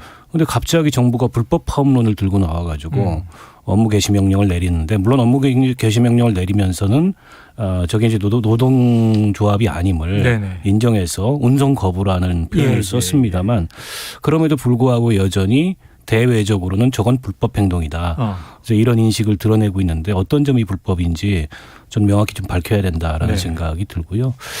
그리고 노정관계도 노사관계도 어쨌든 기본은 대화와 소통입니다. 어쨌든 노동조합이 우리 헌법과 법률이 보장하는 그런 노동 기본권을 행사하는데 그걸 갖다가 이제 관성적으로 이 불법이다. 노조의 집단 행동이 문제다. 근데 이런 인식, 이런 그 식의 노동관을 드러내는 것은 전혀 노사관계, 노정관계에 있어서 발전적이지 않다고 생각하고요. 현 정부에서 여러 가지 이제 노동개혁 과제를 목표를 하고 있어요. 근로시간 단축 문제도, 근로시간 네네네. 문제도 그렇고. 그다음에 여러 가지 아무튼 노동관계 개혁을, 그러니까 이 노사관계 개혁을, 그 노동개혁 과제를 얘기를 하고 있는데 그걸 대화와 소통 없이 어떻게 풀어나가겠다는 건지 좀 걱정스럽고요. 업무 개시 명령만 하더라도 법에 있는 제도긴 합니다만 지금 이게 이제 2004년 제정 이후에 무려 이제 18년간 한 번도 발동되지 않았던 데는 이유가 있습니다. 예. 그러니까 이 자체에 이제 위헌성 논란도 있고 또 그걸 그렇게 쉽게 발동했을 때 발생할 수 있는 여러 가지 정치적 부담이 있기 때문에 이제 그동안의 정부들에서도 제도적 자제를 해왔던 건데 이게 화물연대의 운송 거부가 시작되기 전부터 내지는 시작 직후부터 이 업무 개시 명령을 언급하고 또 실제로 그걸 발동하고 네. 대통령이 직접 국무회의를 사실 권한은 국토부 장관에 있습니다. 국무회의의 심의, 국무회의 심의를 거쳐야 되더라도 대통령이 직접 국무회의를 주재하면서까지 강경론으로 나오는 게 과연 지금 문제 해결에 도움이 될지 염려스럽습니다. 그래요. 염려스럽다. 자, 이 문제를 대하는 태도에서 말씀하신 대로 흔히 이런 게 이제 노사정, 뭐 대타협, 사회적 합의 이런 게 강조되다 보니까 대화와 타협의 방점이 있었는데 이 대통령 발언 들어보면 이제 법과 원칙이 지금 앞서 있는 것 같아요. 김 대표님 어떻게 보셨어요? 일단 뭐 새롭지 않고요. 놀랍지 않습니다. 아, 그래요? 예, 입에 항상 법과 원칙을 맨날 말씀하셨잖아요. 또 법조인 출신이시고. 네, 법조인 출신이고 모든 법조인이 다 법과 원칙을 그 정도로 강조하진 않아요. 네. 예. 딱 두 가지를 강조를 했죠. 자유를 항상 강조하고 법과 원칙을 강조하는 게 뭐 네. 일관되다. 그러면 일종의 이제 매드맨 전략, 미치광이 전략 이러면은 사람들이 와 이런 것도 해? 라고 하면서 약간 놀라기도 하는데 네네. 그냥 윤석열 대통령은 하던 대로 하고 예상됐던 결과고 업무 개시 명령도 그냥 할 거라고 저도 예상을 했고 근데 그대로 했어요. 그래서 전혀 놀랍지 않고요. 제가 주목했던 게 하나가 있습니다. 네네. 어제도 얘기했고 그저께도 얘기했어요. 뭐냐면은 노동시장 이중구조를 계속 얘기를 해요. 윤석열 대통령이. 네네. 화물연대 파업으로 노동시장 이중구조로 피해를 보는 저임금 노동자들이 있다 이런 얘기를 해요. 네네. 노동시장 이중구조라는 게 쉽게 얘기를 하면은 동일 노동을 하는데 네네. 비정규직과 정규직의 임금 차이가 나는 걸 네네. 얘기하거든요. 처우도 다르고. 화물연대는 뭐 이게 무슨 정규직 노조도 아니고 비정규직도 아니고. 네, 그러니까 이거는 노동시장 이중구조하고는 아무 상관이 없어요. 특수고용 뭐 노동자거나 자영업자거나. 네, 그러니까 그냥 쉽게 얘기하면은 이게 머리에 꽂혔어요. 노동시장 이중구조를 입에 달고 사는데 윤석열 대통령이 네네네. 이거는 민주노총 때문이야. 그러니까 민주노총을 때려잡겠다. 이런 게 등식에 이제 있는 거예요. 근데 화물연대가 민주노총 소속이잖아요. 그러니까 노동시장 이중구조를 혁파하겠다. 이거는 아무런 상관이 없는데 그러니까 현안조차 파악을 못했거나 이게 왜 지금 파업을 하고 있는지 아니면 본인이 하고 싶은 얘기만 하는 거예요. 그러니까 노동시장 이중구조 얘기를 계속. 실제 지금 정부 여당분들 만나면은 이 노동과 관련해서 다 노동시장 이중구조 얘기만 해요, 요즘. 네, 이거를 바꿔야 된다. 그러니까 그게 이제 로이타하고 이제 그거잖아요. 인터뷰에서 나오잖아요. 한마디로 얘기하면은 이런 그게 근데 비정규직을 정규직으로 만드는 방법이 있고. 그렇죠. 그리고 정규직을 모두 비정규직으로 만드는 방법이 있어요. 어디에 방점이 찍혀 있을까요? 지금 뭐 기업하기 좋은 나라로 만들겠다고 하시잖아요. 노동유연화. 네, 노동유연화. 그러면 다 정규직을 비정규직으로 만들겠다라는 거에 뭐 모두는 아니더라도. 근데 거기 항상 따라붙는 게 이제 해고가 쉬운. 해고가 쉬운. 그거에 지금 방점이 찍혀 있는 거예요. 그래서 그냥 그런 나라가 될 것 같아요. 대한민국은. 네. 대통령은 초지일관하다. 전혀 놀랍지 않다. 그런데 이제 이 노동 이 구조의 이중성 이런 거 문제 잘못 짚은 것이다 이런 얘기해 주셨어요. 자, 국토부 장관도 있습니다. 국무총리도 있고. 그런데 대통령이 직접 업무 개시 명령을 발동했다. 그럼 이 박 의원님 이렇게 보기에 전혀 물러설 여지는 없어 보이잖아요. 그렇죠. 뭐 그런 거를 드러낸 측면일 수도 있고 오늘 오후 2시부터 이제 2차 협상이 예정이 돼 있는데 아마 2차 협상에서 진전된 얘기가 나올까 싶어요. 정부가 저렇게 강경하게 나오면 또 화물연대 입장에서는 일방적으로 당할 수만은 없기 물러설 때문에 수는 없다. 어제 뭐 즉각적인 거부 방침을 밝히고 그 명령의 부당성에 대해서 법적으로 좀 다퉈보겠다. 그래서 가처분 신청도 내고 소송도 하겠다라는 입장을 밝혔고 이게 가처분 신청이나 소송을 내게 되면 이제 화물운수사업법상에 업무 개시 명령의 요건이 있습니다. 그러니까 정당한 사유 없이 운송을 거부했을 때 국가 경제에 심각한 위기를 초래하거나 초래할 가능성이 있을 때 이걸 하는 거거든요. 정당한 사유가 있는지 없는지 국가 경제에 심각한 영향을 미치는지 그럴 가능성이 있는지를 정부가 입증을 해야 됩니다. 때문에 이런 이 용어들의 자의성 때문에 이게 위헌 논란이 있었어요. 이게 사실상 우리 헌법이나 또 ILO 조약에서 금지하고 있는 이제 강제 노동을 법으로 강제하는 이제 그런 어떤 수단이 될 수 있는 거 아니냐. 때문에 노동계에서는 줄곧 이 업무 개시 명령 제도의 폐지를 요구해 왔던 사안이기도 하고 이번에도 이게 이제 법적 시비의 대상이 될 수 있거든요. 네. 그래서 저는 지금 뭐 이미 강경론으로 이렇게 그 치달은 그리고 노정 양 당사자다 강경한 입장이긴 합니다만 어찌됐건 간에 대화를 해야 된다. 그리고 이게 전사가 있잖아요. 6월 달에 화물연대 총파업했을 때 진통 그때 합의를 했는데 그때 합의 문구를 보면 이게 일몰제를 그러니까 이 안전운임제를 지속하고 안전운임제를 지속하고 그다음에 적용 확대를 논의한다고 했는데 논의가 한 번도 안 이루어졌습니다. 딱 한 번 국회 민생경제특위에 국토교통부에서 보고한 것 이외에는 없어요. 국토교통부에서는 그간에 뭐 용역도 해보니까 별로 이게 실효성이 없더라. 임금은 올라갔는데 운임은 올라갔는데 안전과는 별 관계가 없더라. 이런 식의 주장을 하는데 그조차도 사실은 이 당사자들과 소통하면서 추진을 해야 되는데 아무런 논의가 없었다는 점에서 사실은 이 당사자들은 이 합의 위반 아니냐 이렇게 주장할 개연성이 충분히 있다고 보거든요. 그래서 지금이라도 저는 결국에는 대화를 통해서 문제를 해결해야지 이걸 힘으로 해결하려 들면 사실은 노정관계는 파탄난다. 파탄난다. 말씀드리고 싶습니다. 그래요. 자, 근본적으로는 이제 말씀하신 것과 일맥상통한데 노동자로 인정하지 않고 개인 사업자로 보던 이 화물 기사들에게 업무 복귀를 명령한다. 지금 여러 가지 뭐 절차적인 문제들이 있습니다만 김 대표님 보시기에 이게 성립 가능합니까? 법적으로? 성립 가능한 게 뭐 판례로 있기는 합니다. 네네. 예를 들면은 이게 국토교통부에서는 처음이지만은 과거에 복지부에서 두 차례 이제 의사들을 대상으로 업무 기억나는 게 있어요. 명령이 있었어요. 그래서 그게 2000년 의약분업 파업 때 한 번, 그리고 2020년 딱 20년 차이네요. 그때 코로나. 공공의대 설립과 관련해서 의사들이 레지던트들이 파업했을 때. 그때 이제 그러니까 2000년 사례를 보면은 업무 개시 명령이 발동이 됐고 복지부 쪽에서 그런데 그거에 복귀를 안 한 사람들이 재판에 넘겨졌고 근데 이분들이 유죄를 받았어요. 그러니까. 근데 문제는 이제 그 중에서 일부 이제 파기환송이 됐어요. 무죄 취지 파기환송. 일부 무죄가 된 부분이 있는데 못 받았다 나. 이게 등기로 왔는데 나 못 받았다라고 하는 게 판례로 남아 있어요. 그래가지고 2020년에 의사들이 파업할 때 전부 다 휴대폰을 끕니다. 의사들이 파업하는 사람들이. 그리고 집에 안 들어가요. 그러면 이제 전달의 방법이 없는 거예요. 이런 전통들이 이미 있고 이런 노하우가 있기 때문에 이미 화물연대 이 조합원들도 다 전화기 끄거나 가족이 받으면 안 되거든요. 가족이 받으면 인정이 되거든요. 그러니까 가족들한테 절대 모르는 사람이 오면은 받지 마라. 이제 뭐 이런 거부. 뭐 이런 것들이 이제 지침이 내려갔겠죠. 뭐 이런 상황이에요.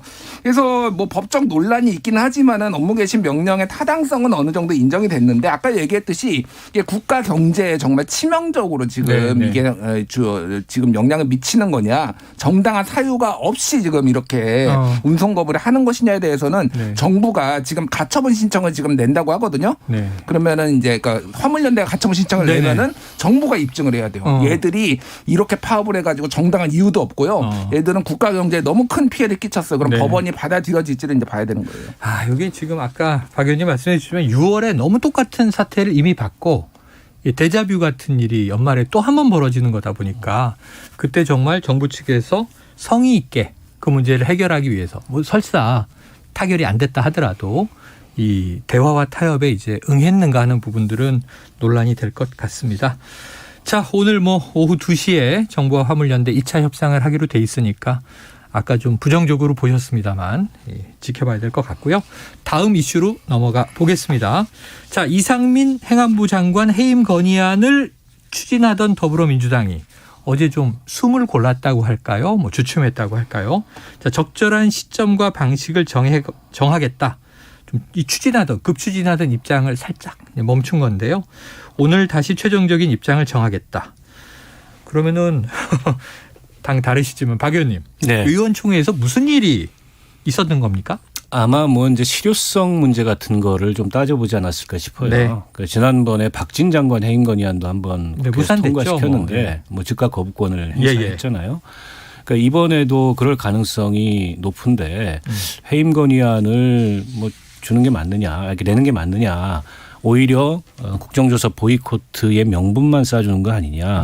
차라리 그럴 바에는 그냥 탄핵소추안을 발의를 하자. 그 탄핵소추안의 그 성립 가능성에 대한 법률적 검토도 뭐 의뢰해가지고 했다 그래요. 아마 이런 얘기들이 좀 오가는 것 같고 결론적으로 이제 지도부에 위임이 됐는데 근데 탄핵소추안을 바로 내기에는 좀 정치적 부담이 따르는 것도 사실이에요. 이게 어쨌든 헌법재판소의 그 탄핵 심사를 거쳐야 되는데 누가 봐도 명백하게 이게 헌법과 법률을 위반했는지에 대해서는 논란이 있을 수 있거든요. 근데 어쨌든 국정조사 앞두고 그 행정안전부 장관의 직무를 정지시키는 탄핵소추안 굉장히 이제 수위를 높이는 건데 그걸 내는 거에 대해서는 또 다른 고민이 있을 거예요. 그래서 아마 지도부에 위임했는데 저는 예상컨대 다소 실효성이 떨어지더라도 나름의 또 명분 축적용으로 해임 건의안을 내지 않을까 싶습니다. 물론 통과를 단독으로 시키더라도 대통령이 뭐 즉각 거부권을 행사하고 그러면 이제 예정돼 있는 국정조사는 거의 이제 파행 수준으로 가게 될 텐데 물론 여야 모두 정치적 부담이 있습니다. 그런데 이제 아마 야당에서 생각하기에는 야당이 안을 정치적 부담보다 여당이 안을 정치적 부담이 클 거다. 어쨌든 지금 유족들이 유가족 협의회 구성에 나서고 있고 그다음에 기합의됐던 그런 국정조사하고 지금 이제 특수본 수사 결과를 얘기하고 있지만 특수본의 수사 내용을 보면 현장 그 대응 책임자들에 대한 수사 이외에 뭐 그 이상으로 수사가 확대되는 것 같지 않아요. 참사 한 달이 지났는데 누구도 정치적 도의적 책임을 지지 않는 이 상황이 맞느냐. 이 상황은 온전히 어쨌든 이상민 장관과 또 대통령과 정부 여당이 져야 된다. 여론에서도 뭐 이제 그런 그 의견이 상대적으로 우세한 편이기 때문에 아마 야당에서는 예정했던 수순대로 가지 않을까 싶습니다. 그래요. 그래서 이 자리에 나오시는 여권 인사들도 이상민 장관은 좀 뭐 이재호 고문이라든가 뭐 장성철 소장 그런 얘기들을 많이 하셨는데 자 어제 동아일보 보도입니다. 윤석열 대통령이 여당 내에서 이 장관 경질론이 나오니 무슨 민주당 같은 소리를 하고 있나 이런 반응을 보였다는 보도가 있었어요. 자, 이게 윤 대통령의 입장이 다시 한번 확인된 보도였는데 그렇다면 뭐 추후에 자진 사퇴든 경질이든 이상민 장관에 대해서는 매우 그 가능성은 낮다고 봐야 되는 건지 한번 이 김 대표님 팩트 체크해 주십시오. 이런 말은 맞습니까? 팩트 체크를 제가 할 수 있는 영역은 아니고요. 그런데 이것도 역시 놀라지 않았습니다. 아 그래요? 대통령이 놀라질 않으시네요. 민주당 같은 소리 하고 있네 이런 얘기를 했다라고 이게 그럼 뭐 대통령이 직접 뭐 동아일보에 준 건 아니 되고 대통령실 관계자들이 전원이겠죠. 이제 그런 얘기를 했다라고 전했을 거 아니에요. 한마디로 얘기를 하면은 국정조사 받지 마라. 뭐 야당하고 타협하지 마라.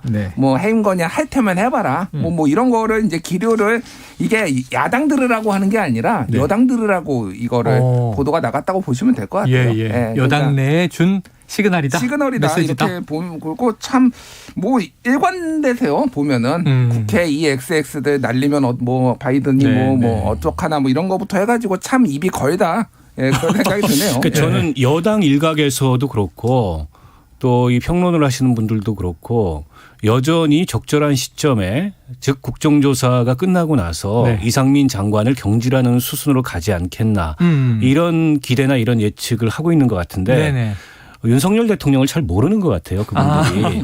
저는 참사 직후부터 어림도 없다라는 그런 메시지를 윤석열 대통령이 계속 보냈다고 생각합니다. 그 조문 다니면서 계속 이상민 장관 대동했고 그다음에 등도 들겨주고 TF 책임자로 임명하고 귀국길에도 수고했다고 하고 이렇게 수많은 메시지를 보냈는데 여전히 뭐 희망사항인지 모르겠지만 그런 기대를 하고 있어요. 저는 민주당도 이걸 읽었기 때문에 이대로 그냥 가면은 그 국정조사가 끝나도 이상민 장관을 경질하지 않겠구나. 그래서 아마 해임 건의안에 나선 게 아닌가 싶고요. 윤석열 대통령은 그러실 분이 아닙니다. 그 이전의 전례에서도 봤지만 박순애 장관 그 수많은 문제가 드러났는데도 이렇게 훌륭한 사람 봤냐고 말씀하셨던 분이에요. 그러니까 인사에 있어서는 저는 그런 희망 회로를 돌릴 문제가 아니라고 봅니다. 알겠습니다. 자, 그런데 지금 이제 격돌 상황이 됐어요. 이제 이 대통령실의 입장 이게 이제 말씀하신 대로 확인되다 보니까 여권은 오히려 이제 이상민 장관을 감싸는 쪽으로. 그리고 이제 이런 거죠.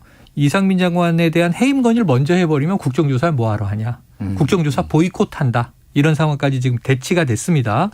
국민들이 보기에는 이태원 참사 문제 해결이 또 정쟁으로 흘러가는 안타까운 모습이 되어버린 듯한데 지금 김 대표님 이상민 장관을 지키겠다. 만약 야당이 강행하면 국정조사까지 보이콧하겠다. 어떻게 좀 전망하십니까? 울고 싶은데 뺨 때려준 격이다. 뭐 이렇게 봐야 될 것 같아요. 국정조사 하고 싶지 않았죠. 하고 싶지 않았는데 예산안하고 결부시키면서 하기로 했잖아요. 네네. 그러면서 여당도 야당도 조금씩 양보를 했잖아요. 예.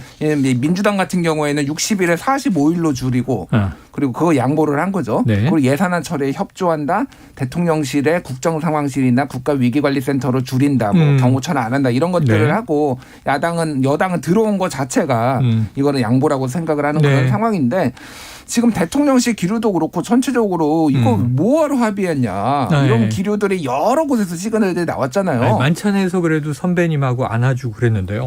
연기력이 늦었더라고요. 이제 연기도 잘하시고. 그러니까 그 전에 이제 4인방 윤핵관 4인방 만나가지고 뭐 이런 시그널들이 지금 지도부 사실상 무시한 거잖아요. 거기에서 국정 현안을 논의를 했겠죠. 그러니까 결정적으로 어쨌든 전체적으로 국정조사 안 하고 싶은데 지금 민주당이 명분 주네.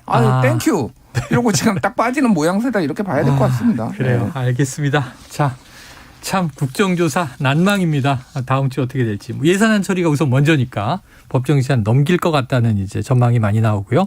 다음 주를 지켜보도록 하고, 자, 여야 당내 상황을 좀 살펴보도록 하겠습니다. 먼저 국민의힘 또 이제 대통령 이야기가 빠질 수가 없는데 이른바 윤핵관 4인방과 부부 동반 모임. 그리고 나서 이제 이 국민의힘 비대위 지도부와의 만찬, 두 차례 관저 만찬 이후 전당대회 얘기가 곧바로 나와서 자, 시기는 뭐 2말 3초, 3월 초다. 또 이 룰 비율은 당원 9, 국민 여론 1. 뭐 이런 보도들이 나와요. 이게 이제 사실인지 여부도 이제 중요하겠지만 전반적인 이런 흐름, 박 의원님은 정치인이시니까 어떻게 좀 읽고 계십니까? 그동안에 이제 전당대회 시기에 대해서 여러 가지 설왕설래들이 있었는데 뭐 조기냐 뭐 4, 5월 정도 할 거다. 그보다는 좀 일찍 하지 않겠냐. 근데 대통령실의 기류가 그리고 대통령이 원하는 바가 가능하면 일찍 했으면 좋겠다. 이런 건 것 같아요. 그리고 그 두 차례 앞서 말씀하셨던 회동, 그 윤핵관 4인방과의 회동, 또 당 지도부의 회동이 끝난 이후에 정진석 비대위원장이나 주호영 원내대표 발로 전당대회 시기에 관한 얘기들이 언급이 되고 대체적으로 3월 초중순으로 모이는 것 같아요. 그 얘기는 윤석열 대통령이 지금 당이 문제다 이런 인식을 갖고 있는 것 같아요. 그러니까 당이 국정운영 뒷받침도 제대로 못하고 그동안에 이제 이준석 대표 그 문제로 내용을 겪으면서 시끄러웠죠. 리더십도 제대로 안 서 있고 어찌됐든 간에 뒷받침을 잘 못한다. 그러니까 빨리 어쨌든 당을 정상화시켜야 된다. 이런 인식을 하고 있는 것 같고 그런 대통령 인식에 맞춰서 저는 이후에 그 정치 일정들이 가고 있는 게 아닌가 싶어요. 이제 관건은 그러면 전당대회에 대통령이 어느 정도의 영향을 미칠 거냐 이 문제일 것 같아요. 특히 이제 후보자들 지금 한 10여 분 거론이 되는데 이른바 이제 대통령실이 원하는 후보자 교통정리에 나설 거냐. 그리고 그 후보자가 누구냐. 그리고 그 후보자가 과연 경쟁력을 보일 거냐. 지금 그동안에 그 전당대회를 이 배경으로 전당대회를 타고 흐르는 윤 대통령의 기류는 두 가지였잖아요. 유승민은 절대 안 된다. 그리고 대선 주자들도 안 된다. 이 기류였는데 그건 이제 이 네거티브한 기류였고 그러면은 대안이 뭐냐 그쪽에서 내놓을. 뭐 그와 관련해서 여러 가지 또 설왕설래들이 있습니다만 지켜봐야 되겠죠. 어쨌든 전당대회 구도는 윤 대통령이 낙점하는 그런 이른바 이제 윤심을 얻은 후보가 그리고 그와는 좀 다른 기류의 후보가 그러니까 안철수 의원도 조금은 요즘 거리를 두고 좀 다른 스탠스를 취하잖아요. 이제 그런 구도가 되지 않을까 싶어요. 그리고 그래서 이제 윤핵관 내에서도 내부의 반목이 있고 그걸 지난번 만찬 때 좀 교통 정리를 했다. 이런 이제 또 해석도 있었어요. 그럼 이제 저 박 의원님 이왕 얘기하셨으니까 촉으로 누굽니까? 대통령에 대해서 뭐 누구로 보십니까? 모르겠습니다. 아직은. 근데 이제 그냥 예측 가능한 인물 중에 그 윤핵관들이 그 윤 대통령의 의중을 모아서 윤핵관들이 힘을 실는 후보로 갈지 아니면 아예 새로운 파격적인 카드를 제시할지 그건 아마 이제 유승민 의원의 가능성, 그러니까 출마 여부와 가능성에 달려 있지 않을까 싶어요. 그 가능성이 높아지면 웬만한 카드로는 안 된다 이렇게 볼 거고 그러면 다른 카드를 뽑아줄 수도 있겠죠. 그럼 지금 뭐 이 국무위원 중에서도 차출할 수 있다. 그렇죠. 네, 알겠습니다. 혹시 뭐 좀 이렇게 눈에 띄는 인물이 있으세요? 눈에 띄는 인물이요?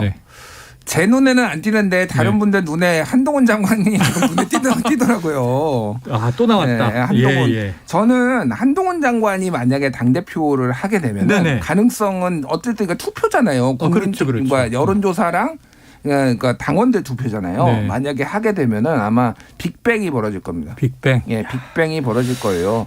그러니까 검사당으로 재편되는 과정이요. 정계 여권과의 정계 개편 이게 이제 가능해진다라는 건데 그리고 많은 이제 중진들이 공천을 못 받는 얘들이 아니 요 얘기가 한참 나왔다가 많은 정치인분들이 총선 출마는 아주 뭐 환영한다, 좋다. 총선 나오면 배지 단다. 그리고 정치인의 길로 입문하지 않겠나. 뭐 차기 대권까지 보고요.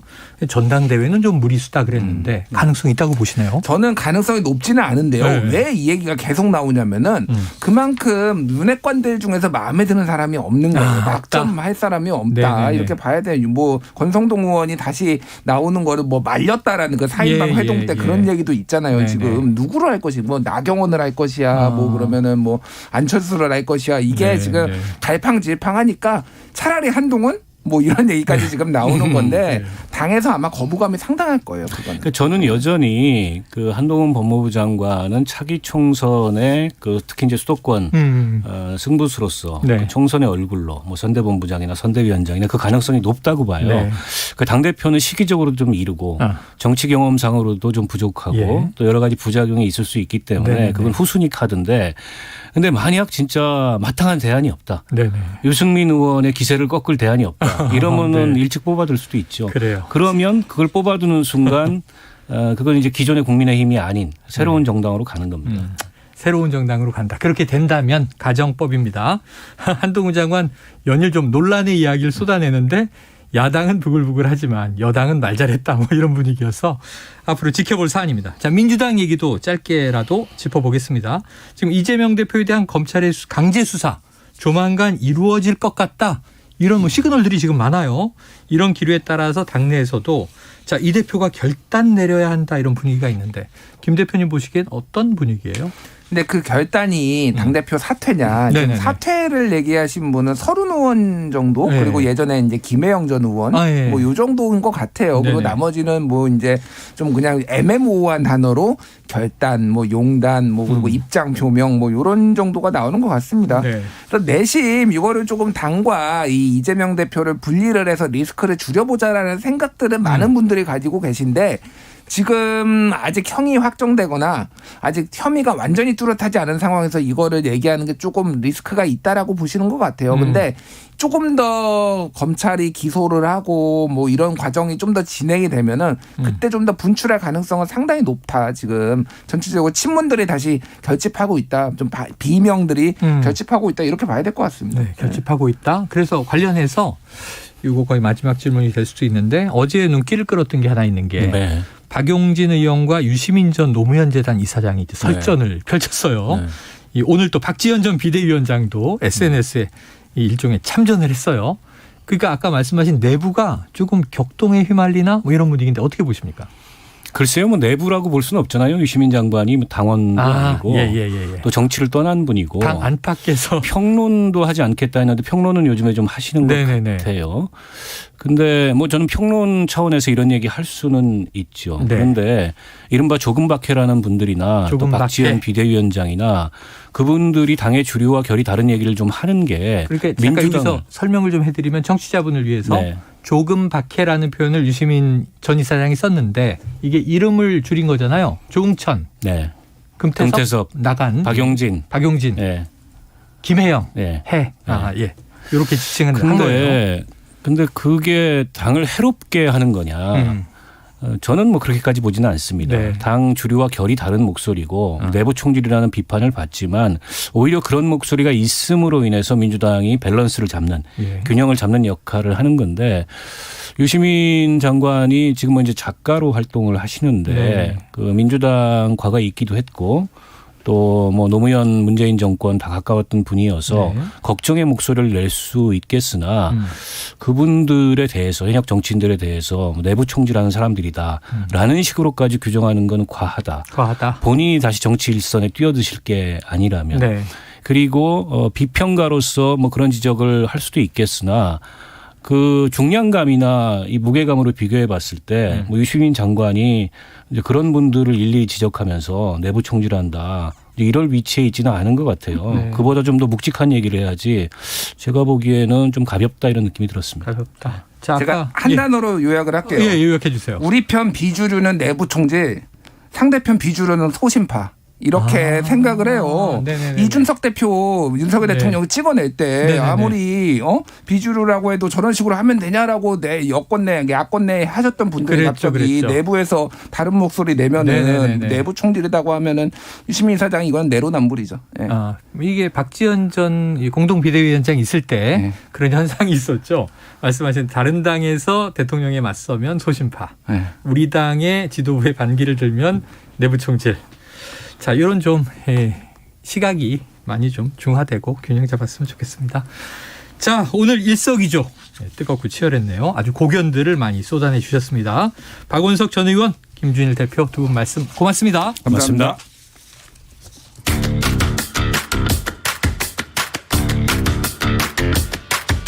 지금 여러분께서는 KBS 1라디오 최영일의 시사본부와 함께하고 계십니다.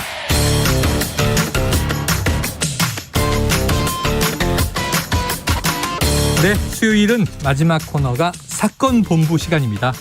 제가 정말 좋아하는 분입니다. 배상훈 우석대 경찰행정학과 교수 나오셨습니다. 어서 오세요. 안녕하세요. 자, 오늘 또 중요한 얘기가 나올 것 같은데 지금 제2의 N번방 이렇게 불린 사건의 주범입니다. 가칭 이게 또 L 이렇게 돼 있더라고요. 호주에서 호주와 한국 경찰의 공조로 검거가 됐는데 자, 우리 경찰은 이제 국내 송환을 추진하겠다 이런 입장이고요. 호주 경찰은 또 현지에서 처벌하겠다. 이런 의사를 밝힌 상황입니다. 자, 먼저 제2의 N번방 사건의 주범 L. 혐의는 어떤 겁니까?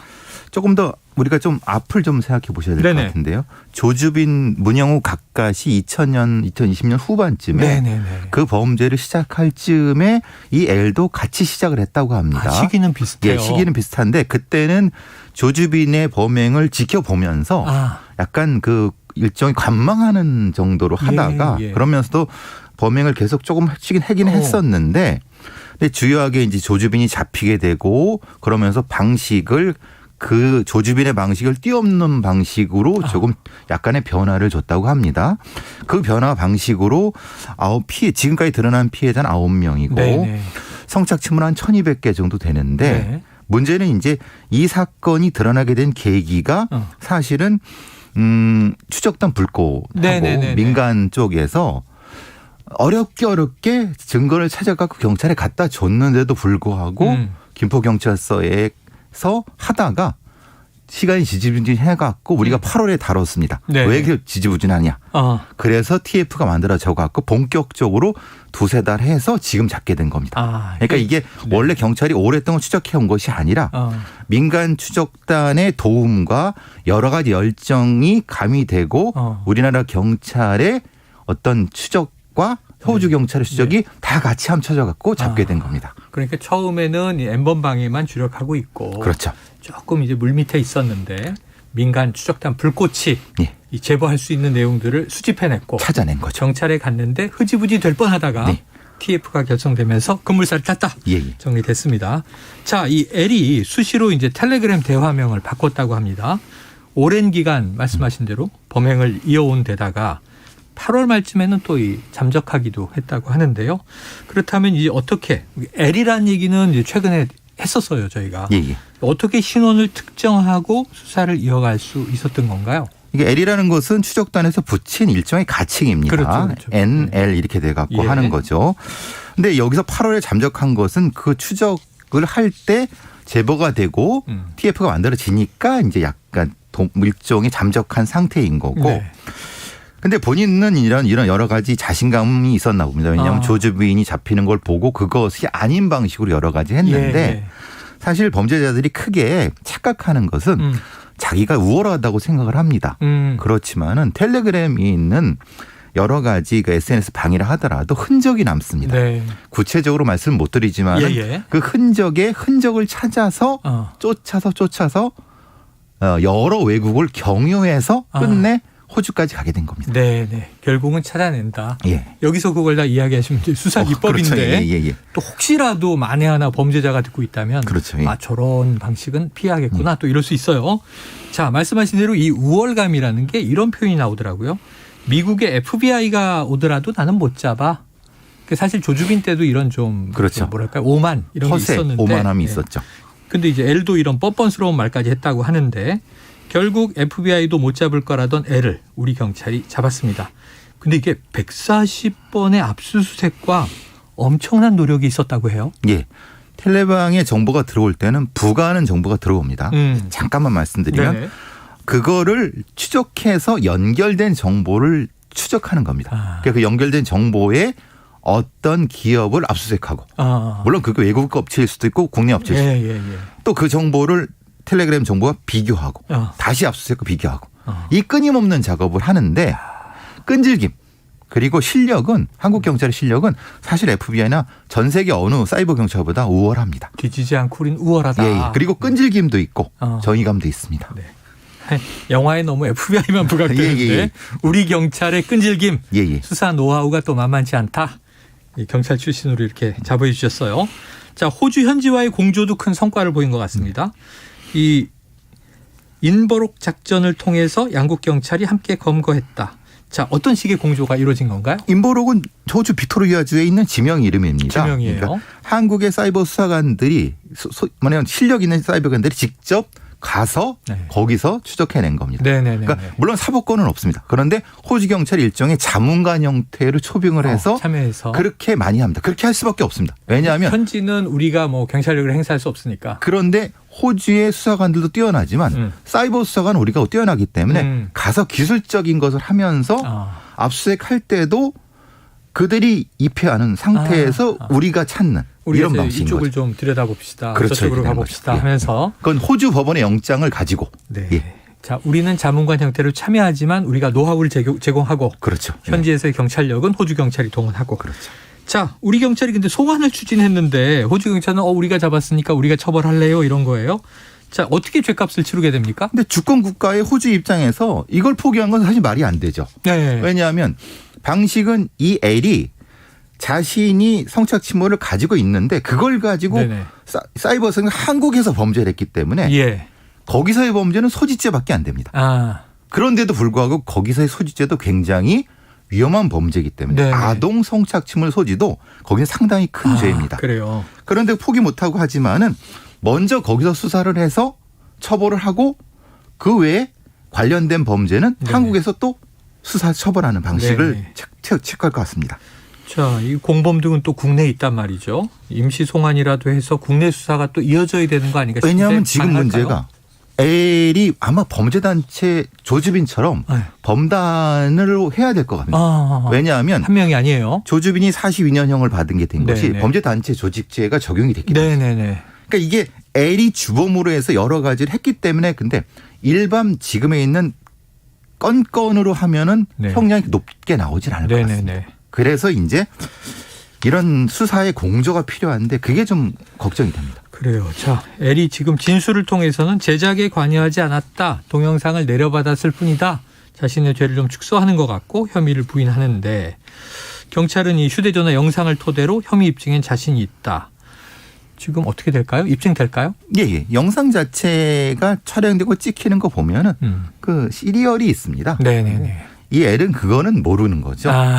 그러니까 자기만 똑똑하다고 착각하는데요.